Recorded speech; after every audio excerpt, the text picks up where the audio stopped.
Good Friday morning, friends. Welcome back to another episode of Finding God in the Dark. My name is Don Stevens. I serve Asbury UMC in Woodstown and St. John's UMC in Harrisonville, New Jersey.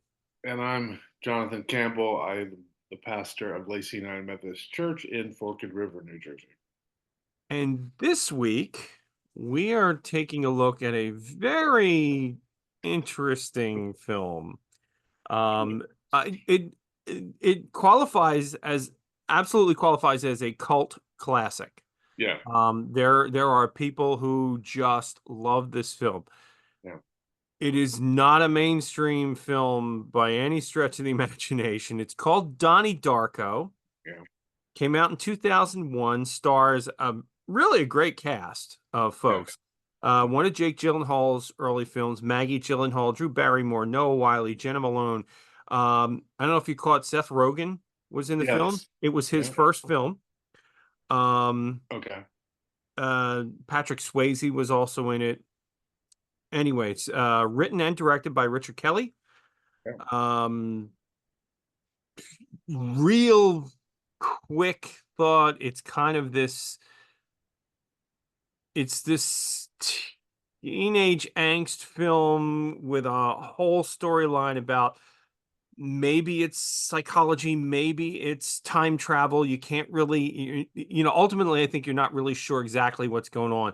But considering I had seen it before and you hadn't, Jonathan, I wanted to hear your thoughts first. uh, I kept thinking, man, Don really wants a challenge. Um, I knew enough about it to know it was really weird, so I wasn't like shocked by it Hmm. being weird. Um, which was probably nice. But yeah, there's some things I thought about. I liked the ambiguity about what was happening and what wasn't, about the ideas of moments matter. That was one thing that really popped up to me, like Right. that moments can change a ton of lives, can change communities, can moments have this deep impact. And then, since we do this, I always think about, okay, where's the angle that I would, you know, Christian angle I would take? And to me, I really think it's an interesting conversation around the idea of how do we as Christians take seriously the supernatural. Okay. So you and I've never gone through this, but I'm assuming you and I both, affirm science. We both believe the world's round, that, Yeah. you Yeah. know, I'm guessing neither of us believe in a 6,000-year-old Earth, that kind of like, we have some science understanding, and so we have a tendency to see things like mental health as biological issues and Right. not Chemical supernatural forces. imbalances But or yes, whatever. both of us, yeah, but both of us affirm God. I mean, I'm guessing both of us do. I can't imagine that we don't, having this job, Right. right? And so we both affirm something we can't literally test and prove, you know. Right. And so you and I both probably affirm the idea that God intervenes in the world, um, most specifically in Jesus Christ, but still intervenes in our world, right? And Hmm. so how do you make peace with all of that? How do you make peace with the idea that we believe in science and we believe that you should test things and we believe, doctors and medical professionals, and we affirm the work they do, and yet we still believe there's something going on that's deeper, and there's something going on that we can't taste, touch, taste, touch, feel, or smell, Hmm. and that we couldn't test it if we want to, but there's something supernatural about life, and there's something that's deeper going on than the material world. Right. And to me, this movie allows you to have that conversation around this idea of there's more than just material, there's more than just the physical world. And that's a big debate in science and philosophy and theology in the time in which we live, right? Right. Sure. And so, how do we as pastors navigate that? Take seriously the wonderful insights of science and medicine, but at the same time, affirm the idea that there's more than just the material. There's something deeper. There's God. There's the divine. There's the spiritual. Right. Um, because this movie is really about how do you explain all these things that happen? How do you explain the fact that he seems to be able to see things that aren't there? He seems to be able to know things that he shouldn't be able to know. Hmm. There's a moment in which time seems to fall back on itself, and either he time travels or we saw the future, and then the future turns out to be different than we expect. And all of those things speak to this idea of something deeper than we can know and test. And yet it's hard for us to live in that world because so often we discount it. I mean, the biblical writers very much lived in a world in which they had no problem believing God intervened, and Hmm. things happened that they couldn't understand, and there were forces in the world, good and bad, that they they couldn't see or or test, but they believed in. And yet we've inherited this, and yet we struggle with how to navigate it in our modern or postmodern world. I don't know if all that makes sense, but I No, I'm absolutely 100% with you. It's a really interesting thing because um we live in this, in almost a Missouri world, right? Show me. yeah, Everything you have to show me or I don't believe you. yeah, And yet I will tell you that, from a personal perspective, my wife is very interested in the paranormal. yeah, Okay. So, I've seen those shows with her, and sometimes she'll talk about that stuff. And yeah, I actually got asked a question about that when I was coming through the process, yeah. by my decom fellow who asked me the question on the decom. He said, if someone comes to you from your church and they're telling you that their house is haunted, what do you do? You know, And the interesting thing to me was I approached it from the very same sort of perspective you just laid Yeah. out, in that I don't, I won't dismiss that out of hand. No. Is there a possibility? Sure, there's a possibility of it. Let's talk about it. What are your experiences? What do you know? What do you think we can do about it? That sort of thing. Um, this film, you went to that very subsurface level right away. Mhm. Um, this film, from all of the analysis that I have looked on it, Yeah. really is about the idea of time travel Mhm. and alternate universes. Seems that Donnie Darko was doing the whole multiverse thing Before before the mo Marvel ever before came, before it became popular, yeah, before it became a Marvel thing, right? Or at least in movies, it was a Marvel thing long ago. But yeah, um, the the interesting thing to me comes in a lot of the very overt Christian stuff, the very overt mentions of God and faith in this. When Donnie is talking to his science teacher, and he suggests that, well, what if God is doing all this? The science teacher, well, I can't talk to you anymore about that, yeah, because I'll lose my job. But it seems like Donnie is going through this process of discovery, and then if you stay on this whole time travel thing, and this alternate universe existing is going to destroy the world, then ultimately Donnie Darko, our main character, really becomes a Christ figure, because in the end of the film, he goes back in time to, like the film ends on October 29th, except he goes back to October 2nd when he wasn't there, and yeah, puts himself in the place where he sacrifices himself to change the outcome. yeah. He Um, saves the life of his girlfriend, uh, right. saves the life of the guy that he shoots because the guy he shoots Right. accidentally kills his girlfriend. So he sacrifices himself for In the good fact, of others. if we follow that timeline, then everything that happened from the beginning of the film where the jet engine crashes into the house Mhm, until everything up to that last scene mhm. where the girlfriend comes riding up on the bike. Yeah. Everything leading up to that is all in this alternate universe. Mhm. And so this was really interesting. One of the things I saw about it, that the when they do that song at the end, Mad Yeah. World, right? Mhm. And there it kind of pans over all of the faces of the people that he has encountered in that side universe, Yeah.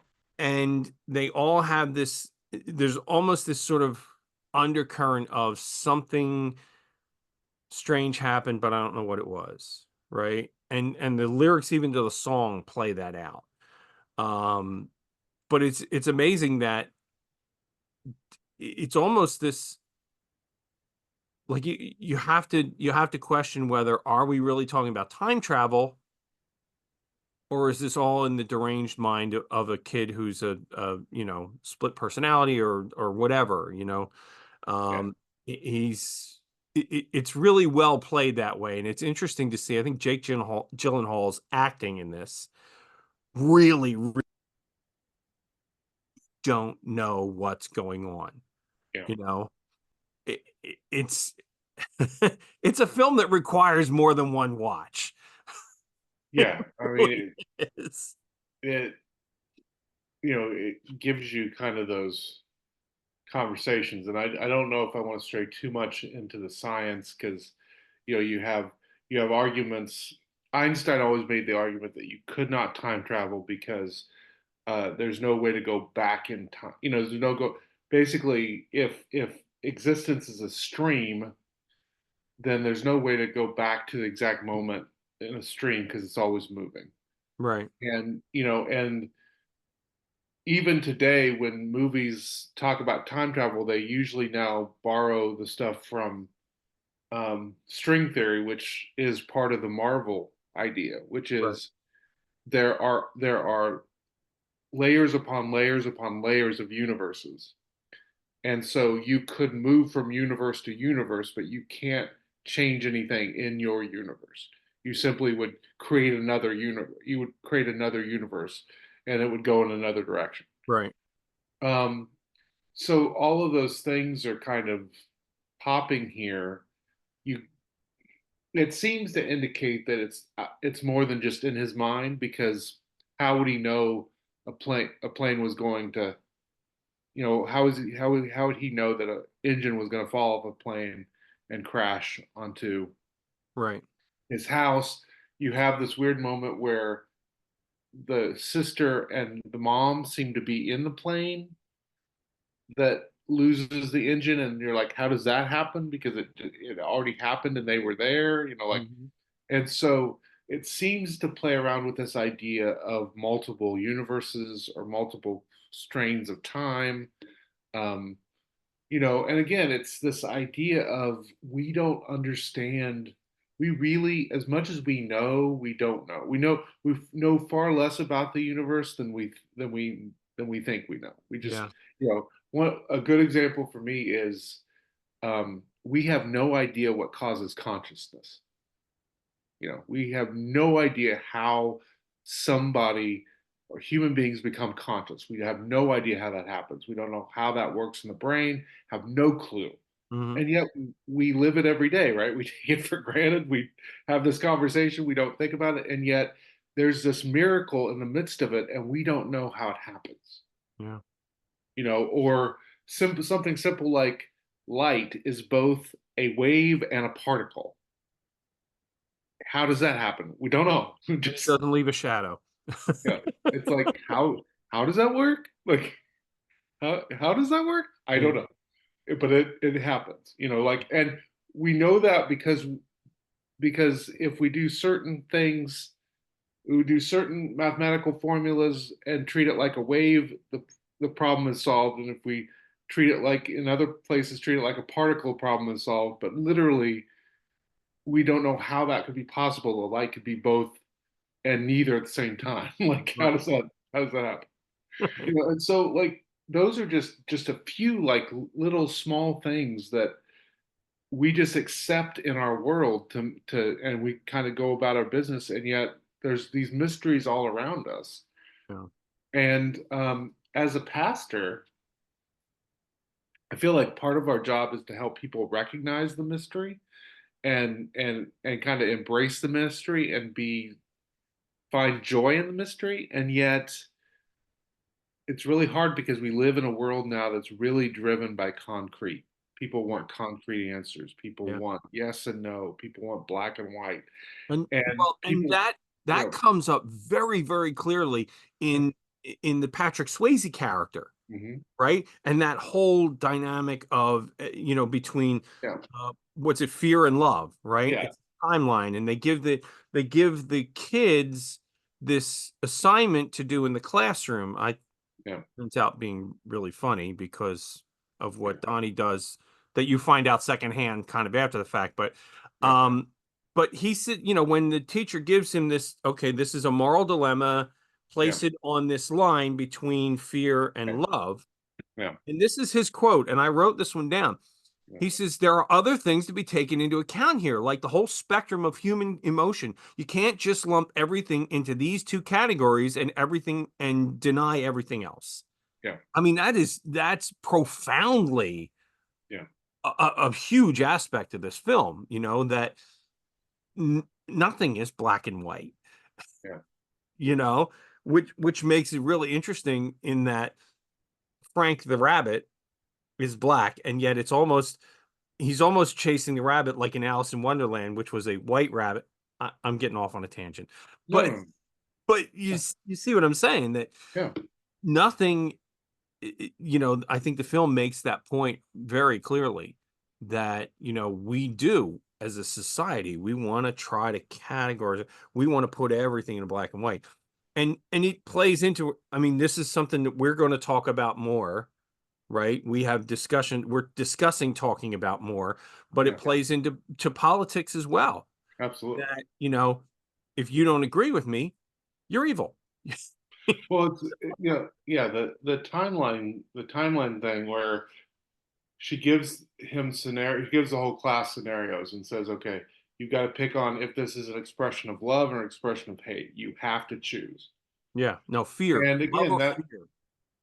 yeah, it goes back to this idea that I think is at the heart of a lot of our problems in politics and society in general getting along is we want to put everything in a box and say that there's only one way to see this experience. There's only one way to understand poverty. There's only one way to understand a military conflict. And what this movie tries to grapple with is the idea of no, there's a lot of angles to see life from. Yeah, And how do we take those angles seriously? And how do we do them justice? And how do we allow people to be what cracked me up just because of the political stuff going on around the term weird that's being thrown around in politics the last few months right. is I thought it was interesting that his girlfriend goes, "You're weird." He goes, "Thanks," and she goes, "It's a compliment." And you know, Right. to, she responds to him, or at least seems to respond to him, because she feels very vulnerable because of the violence she's lived with in her life, because of her mother being stabbed. She Right, feels very weird and out of place. And she resonates with him because he's okay being weird and out of place. He right, doesn't try to hide it. He allows it to be who he is because that's where he is. And that kind of oddness, I think, is interesting to play with because part of being a follower of Jesus is you're supposed to stand out and you're supposed to be different. You're right, supposed to offer a different way of being to the world, right, a different way of being in community, a different way of being an individual. You're supposed to offer a different vision of what it means to be human, right? And that will mean oftentimes you will stand out and you will be viewed as odd and weird. And how do you deal with that? And how do we help you as the church deal with that? Um, and it's just interesting that she resonated with him because he was comfortable being weird, Yeah. and she felt out of place, and she wanted to be with somebody that was okay being out of place. And that lack of conformity is, I feel like, something Christians often struggle with, even when we're very much clearly in the Gospels called to be a nonconformist in a lot of ways. Yeah. And I've said that before. I said, let me ask, I said this to, people in the church. Let me ask you a question. In every place that you find Christ in the Bible, he is countercultural. Yeah, What is countercultural right now? yeah, Yeah, and I don't know. I don't pretend to know all the answers to that, yeah. right? But I do want to ask the question. I think we ought to all ask ourselves the question: what if Jesus was countercultural? Then what is countercultural right now? Yeah. That's. I hope that's doing a little bit of contextual understanding here. Well, Um, and it also, yeah, it pushes us out of our comfort zone because, when we put on a label like Republican or Democrat, we're trying to find safety in the group, right? We're trying to find a way right, to shape our identity and hide. We're trying to hide, you know. Um, and yet those two identities don't perfectly match onto Christianity. And so if we're really trying to follow Jesus, we're going to stick our head up out of the group, and we're going to be odd inside that group that we choose. right. And Like weird, maybe. yeah, and weird, yeah. And so how do you get comfortable with the idea that if you're following Jesus, no matter what other group you're in, no matter what other group you feel comfortable in, from time to time, you're not going to fit into that group, and Right, you're going to stick out, and you're going to be viewed as weird. right, And how do you support each other in that, and how do you become comfortable with that? Because it's really hard to stick out. It just is. Human beings are social animals. And so we are wired in our heads to try to fit in, because not fitting in could be literally dangerous to our lives, right? right. Sure. Um, and yet we have chosen to follow Jesus, and by his very nature, he calls us from on a regular basis to be different and to offer something different. And so how do we deal with that risk and that anxiety that's going to come up? And how do we embrace that oddness of being a follower of Jesus in an authentic way? I mean, I think, I don't want to say Donnie's a good example, because in a lot of ways he isn't. Oh no, he's definitely not a role model type of character. I say But I say yeah, he's a Christ figure only in that he he sacrifices himself. consciously sacrifices Yeah, himself at the end, yeah, right? But as yeah. far as being someone to emulate, absolutely not. But I do wonder, how do we help people recognize that following Jesus is going to be uncomfortable? Especially to me, in the yeah, we're studying Acts right now in my church. We're going through Acts. Hmm. And when they signed up to follow Jesus, they knew kind of where they were going to stick out, and they knew the uncomfortability reality, and it's kind of woven into that story, right? It's much easier to be a Christian and to hide today in America, because we kind of have the ethos of Christianity. We kind of have that layered into our system, and yet there are defining things about what it means to be a Christian that are going to push up against the mores of the culture we live in. Especially to me, one of the big things today is materialism. Christians and Christianity was always supposed to cut against materialism Mm, and cut against the idea of our stuff matters more than the human beings around us, right? right. And so to be a Christian today means we have to stand up against materialism, but that requires us to stick out and be weird and to and to risk the anxiety of being the lone voice. Mm, And how do we help our congregations do that well? And to recognize, okay, it's you're going to have to push against this. This is part of what we're called to do, but we're going to do it together, and we're going to help each other, and we're going to push each other, and we're going to hold each other accountable. And I feel like the church is losing steam because we've stopped doing that. mm.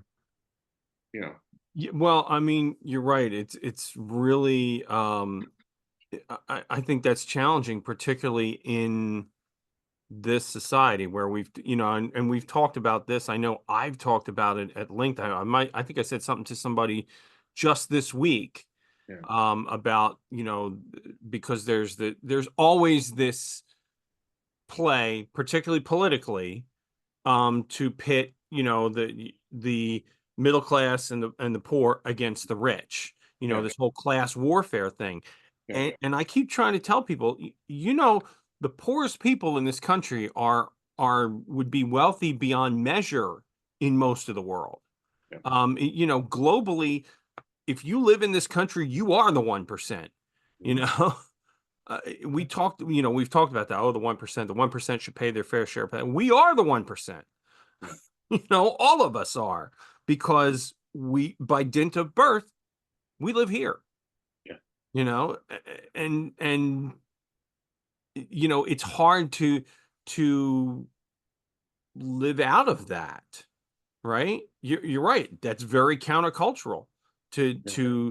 not be all about the stuff. Mhm. I mean, I could certainly tell stories, personal stories and family stories about that sort of thing. They're not worth hearing. But, I think we all experience it, right? Yeah, absolutely. Um, yeah. Well, look, we're getting close to time here. Okay. I want to wrap up on Donnie Darko. It is one, it's an R-rated film. Mhm. It does have some stuff in it that, you know, casual church folks, you're not going to appreciate. Yeah. Enter with caution. It is an intense film. I think if you're going to watch it, you might want to invest the time to watch it more than once, because there's a lot going on that you will miss on an initial just surface viewing. And I think another thing to keep in mind is there are movies or any kind of art that speaks to themes that Christianity speaks to, but sometimes the art doesn't speak the way Christianity would speak. There, But you yeah, use that art to raise up those questions and then you engage it through a Christian lens. And I would there. say this is definitely one of those movies. Yeah, it's not in any way, shape, or form a Christian film. It's not. I wouldn't even call it really a socially redeeming film. No. It's I think it's interesting, and if you're so inclined, it's probably worth watching. But if you miss it, you're okay. Yeah. So so let's talk about next week. Okay. So it's your turn to pick something I have not seen. I don't know if you have anything in mind. Um, because there's obviously a lot more films I haven't seen that you have. So Um, I don't know. Is there something that have you thought about? well, I'm just gonna look and see if there's anything on this list that I haven't seen. This is the Chris Stuckman list that Mhm. I haven't seen that looks like I might want to watch.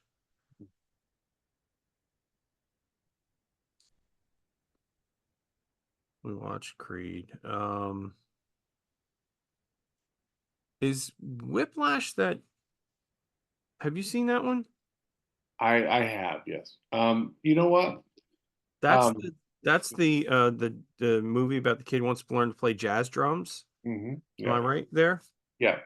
I'm gonna throw out a movie just because I feel like I want to get back to um, a movie I would feel, a kind of a mainstream movie. Sure. Yeah. You good with that? Yeah. So there's been a movie that I watched a long time ago that I'd like to revisit. I think it has some interesting themes we can play with. Have you ever seen 310 to Yuma? I think it was on. I don't think I sat and watched it. I think it was on once and I was seeing bits and pieces of it, but Okay, so I'm gonna ask you to do the remake. It's on Netflix right now. okay. It stars Christian Bale and I believe Russell Crowe, I want to say. I think so, yeah. Um, and it's a Western, but it also has some really interesting themes that I think might be interesting to talk about. And it's a very straightforward movie. So, 2007. yeah, Okay, yeah. It's on. it's on Netflix. And I like to list this for folks who are watching too. Tubi, Netflix, Sling TV, YouTube, Yeah, Amazon Prime if you want to pay for it. yeah, Um, so okay, 310 to Yuma. yeah. Okay. We'll watch that for next week. And It'll you, be it'll be a little palate cleanser. oh, yeah, yeah, well, look, this film is a lot to digest. I get it, Yeah, It's not yeah. an easy film. It's almost like you've probably seen 12 Monkeys. Hmm. It's kind of like, watching 12 Monkeys. It's Yeah. a kind of an intense film. So, Yes, it yeah. is. So good. A little palate cleanser will be good. Yes. All right. Until then, friends, next week's film, 310 to Yuma. Keep on finding God in the dark, and we will see you all next week. Take care and God bless. Bye. Thanks for watching the Finding God in the Dark podcast. If you're enjoying these discussions, please consider hitting the like button down below or subscribing to follow along. We put out weekly episodes on Friday mornings, and we are so glad that you're finding this discussion of theology and film entertaining enough to follow along with us. Take care and God bless, friends.